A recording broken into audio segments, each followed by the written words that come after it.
Friends, आज नई कक्षा में पहले दिन आपका स्वागत है।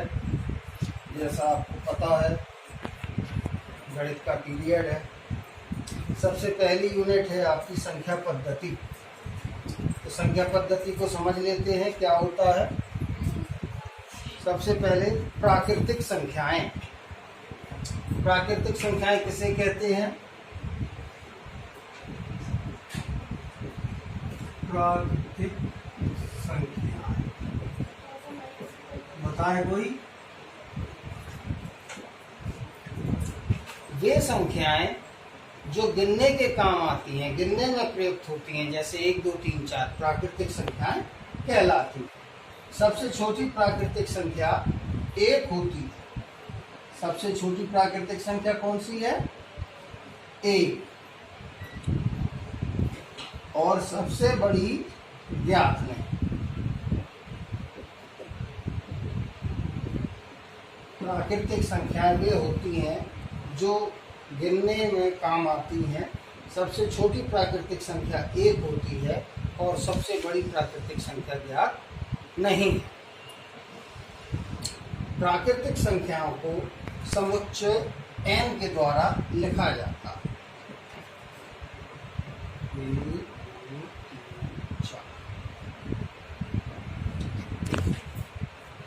इसके बाद आता है पूर्ण संख्या।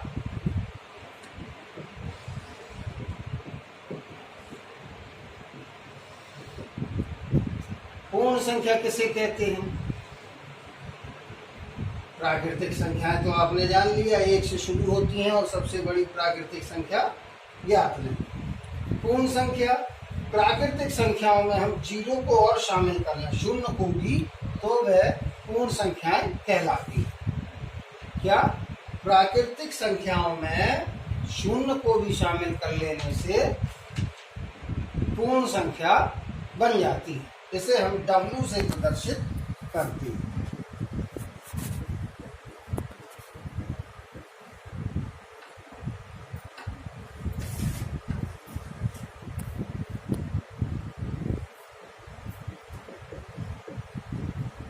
पूर्णांक।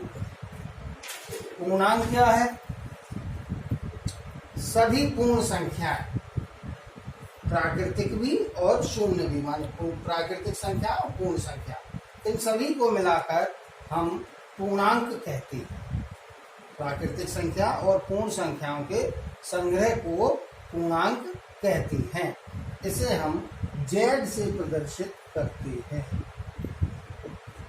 -2, -1, 0, 1। पूर्णांक क्या है? सभी प्राकृतिक संख्याएं, सभी पूर्णांक को मिलाकर Z पूर्णांक बनता है। इसको हम Z से प्रदर्शित करते हैं। Z शब्द का अर्थ है, Z जर्मन भाषा का शब्द है जिससे कहते हैं जहलीन, जिसका अर्थ होता है गिनना। और जहल, ZAHL, जहल मीन्स अर्थ संख्या। जहल का अर्थ संख्या। इसके बाद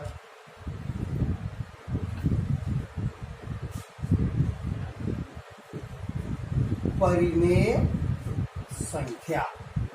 परिमेय संख्या किसे कहते हैं? वे संख्याएं जिन्हें हम P/Q के रूप में लिख सकें, वह संख्या परिमेय संख्या कहलाती है। जहां P और Q दोनों का पूर्णांक होना जरूरी है। P व Q दोनों पूर्णांक होना जरूरी है, लेकिन Q बराबर 0 ना हो।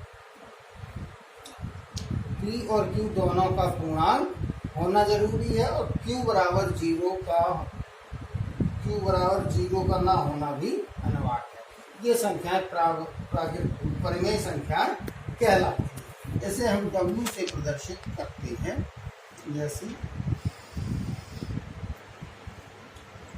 1/2, 2/3, 5/4।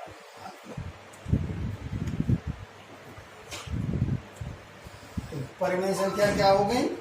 ऐसी संख्याएं जिसे हम P/Q के रूप में लिख सकते हैं, वे संख्याएं परिमेय संख्याएं कहलाती हैं। अब ध्यान देने योग्य बात, प्रत्येक प्राकृतिक संख्या एक पूर्ण संख्या होती है। प्राकृतिक संख्याएं होती हैं हमारी 1 2 3 4 और आगे भी। तो प्राकृतिक संख्याएं जो है वो पूर्ण संख्या भी है, और पूर्ण संख्या जो होती है उसमें केवल 0 और जुड़ जाता है, बाकी वही रहती है। शून्य एक पूर्ण संख्या है लेकिन प्राकृतिक संख्या नहीं है। प्रत्येक प्राकृतिक व पूर्ण संख्या एक पूर्णांक है। प्रत्येक प्राकृतिक व पूर्ण संख्या एक पूर्णांक होती है। तुल्य परमेय संख्या, तुल्य माने बराबर।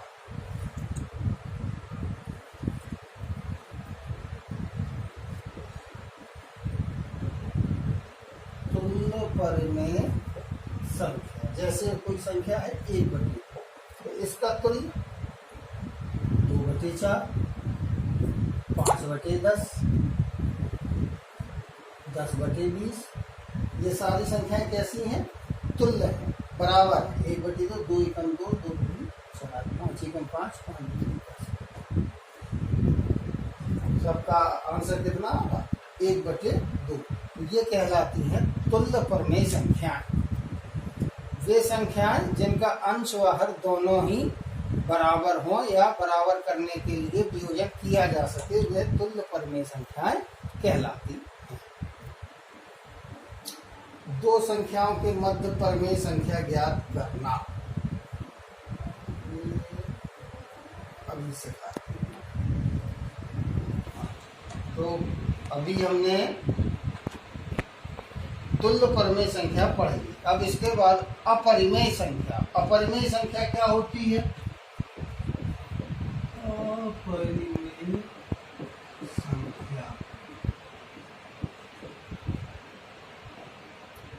वे संख्याएं जिन्हें हम P/Q के रूप में व्यक्त नहीं कर सकते, जिन्हें हम P/Q के रूप में व्यक्त नहीं कर सकते, वे संख्याएं अपरिमेय संख्या कहलाती हैं। जहाँ P और Q तो दोनों पूर्णांक होते हैं और Q बराबर 0 नहीं होता है, उन्हें हम अपरिमेय संख्या कहते हैं।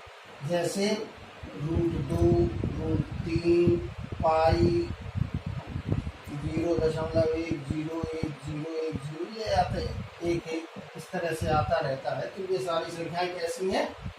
अपरिमेय संख्या। इसके बाद वास्तविक संख्याएं।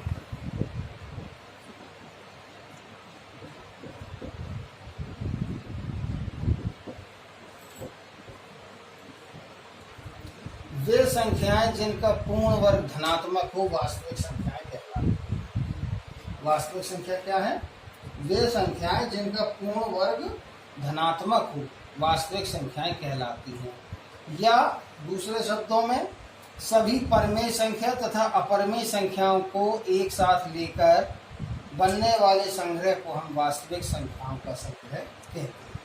यानी सभी परमेय संख्या और सभी अपरमेय संख्याओं को एक साथ ले लें तो जो बंडल बंच बनता है उसे हम वास्तविक संख्या कहते हैं। तो इसे R द्वारा प्रदर्शित करते हैं। ठीक है।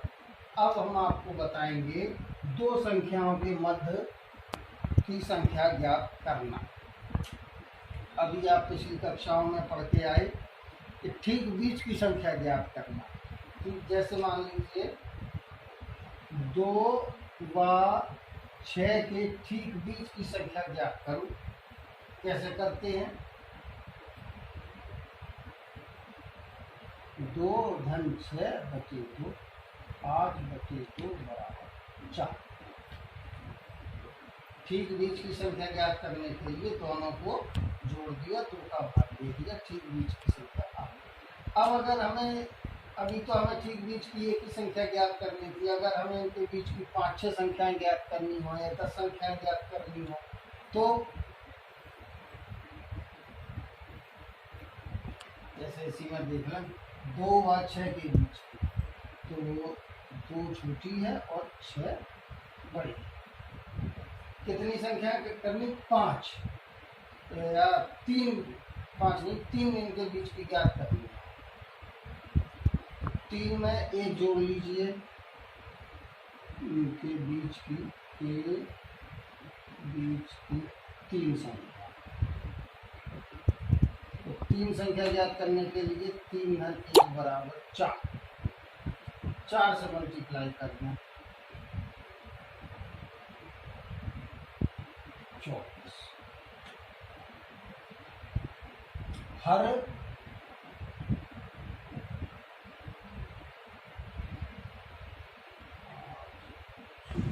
ये आया 8 और यहाँ 24, तो 8 से लेकर 24 के बीच की संख्याएं लिख दें और हर में 4 लगा दें। जैसे 8 के बाद 9/4, 10/4, 11/4, 12/4, 4 संख्या हो गई है। हर जो हमें मान 3 संख्याएं ज्ञात करनी थी, तो 3 में हमने 1 जोड़ लिए, कितना आया 4, 4 से गुणा कर दिए दोनों संख्याओं को। 2 और 6 के बीच की निकालनी थी, 2 में कर दिया 4 का गुणा 8 और 6 में कर दिया 24। अब भाई ये 8 है, 8/4 का मतलब होगा 2 और 24/4 का मतलब होगा 6। 2 व 6 के बीच की हमें निकालनी है, तो हर रखेंगे हम 4 और 8 से लेकर 24 तक के बीच की संख्या लिखते चले जाएंगे। 9, 10, 11, 12, 13, 14, 15, 16 बचे में हर में 4 लगाते जाएंगे। तो ये 2 और 6 के बीच की संख्या ज्ञात होगी। एक और सरल विधि है, उसका सूत्र है D बराबर y minus x upon n+1। n माने y होता है, बड़ी संख्या को y बोलते हैं। जैसे 2/6, तो यहाँ 6 का y बराबर यहाँ हो जाएगा 6, x बराबर 2। n हमें कितना करना, माना बीच की कितनी संख्या निकालनी, 3। d means difference. d y minus x upon n+1। d बराबर इस संख्या से, इस सूत्र से हम उनके बीच की एक संख्या निकाल लेते हैं। उसके बाद हम अपना सूत्र लगाते जाते हैं, x + d, x + 1d, x + 2d। इस सूत्र से बीच की 3 संख्याएं हम निकालें। y मीन्स बड़ी संख्या, x मीन्स छोटी संख्या, n माने हमें उसके बीच के 3 बराबर 3 संख्या ज्ञात करनी थी, 3, n+1। इसको हल करके निकलता है d का मान। फिर d का मान यहाँ लगा देते हैं, x + d, तो पहली संख्या ज्ञात हो जाए, x + 1d दूसरी संख्या, x + 2d तीसरी संख्या। हाँ, इतना कर लें। यहाँ पे जल्दबाजी में 1 बोल गए, तो 1 नहीं 2d है, x + d, x + 2d, x + 3d। और 4, 5, 6 ज्ञात करनी हो तो x + 4d, x + 5d हम करते जाएंगे। अभी इतना करें, इसके बाद और देखते हैं।